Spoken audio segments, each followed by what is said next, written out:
սպասեցի։ Եվ պարոն Տեր-Գուլանյան, շնորհակալ ենք, որ սպասեցիք։ Կանք այսպես սկզբից մինչև այս հանդիպմանն անդրադառնալը, ինչու փոխվեց մեր հունը, մեր ժողովրդի, մեր ազգի հունը, ինչու փոխվեց։ Եվ այդ հաղթանակները ինչու դարձան անցյալ։ Ինչ որ բարդ հարցազրույց ուզում անեք, չեմ ուզում խոսեմ այդ մասին։ Չեմ ուզում, երկար կխոսեմ, դրա համար եմ ասում։ Այսպես ասենք, հա։ Սիրելի իմ Աբովյանագասեր, իմ սրտիս իրական ազգ, գնա ընդրության,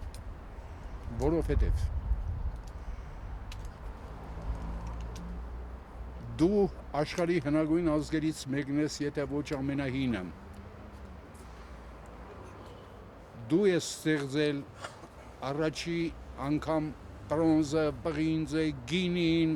վարժեցրած ձիերը մեր երկրում է ստեղծվել։ 7-ից 12,000 տարի առաջ։ Այդ հաբարտությունը ունեցի մեջդ, գետնաքարշ չդառնանք, չլինենք գետնաքարշ, խեղճ, վիրավորված, աշխարհից վիրավորված։ Ուսի խնդրում եմ ձեզ, հավատացեք, որ ամեն մեկիս ձայնը շատ կարևոր է, շատ կարևոր է։ Ես իմ գրքի վերնագրով ավարտեմ խոսքս, երթվում եմ Արարատով, ամենքիդ ձայնը կարևոր է, խնդրում եմ մեր երիտասարդությանը, հատկապես մեր ակտիվ հրաշալի տղեկին, պայծառ տղեկին, գնացեք ընտրության եւ ընտրեք ում ուզում եք, ընտրեք սակայն մարդու, որը կարող է բերել այն հարցը, որ ինձ տվեցիք քիչ առաջ, որը կարող է բերել այդ ամեն ինչի սրբագրությանը։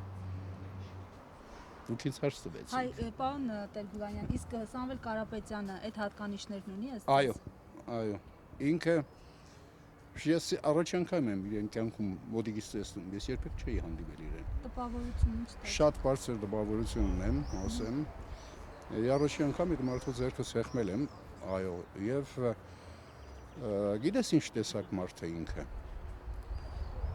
Նախ ես կնամեծար մարդ եմ, սխալ չեմ հասկացվի, նախ շատ գեղեցիկ ժպիտ ունի, հա, շատ վստահելի ժպիտ ունի ինքը, հա, մարդու դեմքից, հա։ Երկրորդը ինքը շատ փափուկ է խոսքի մեջ, արտահայտությունների մեջ, բայց ներսում շատ կարծր։ Չգիտեմ, հասկացվեցի ես, ինքը առաջացկից շատ փափուկ մարդու տպավորություն է թողնում, բայց երբ որ հարցերին պատասխանում է, զգում ես, թե ինչքան հզոր կարծրություն կա ներսում։ Այո, եւ այդ մարդուն չես կարող չհավատալ։ Այնպես որ Աստված առաջ։ Հասկանալի, շնորհակալություն։ Ողջ եղեք, երեխեք ջան։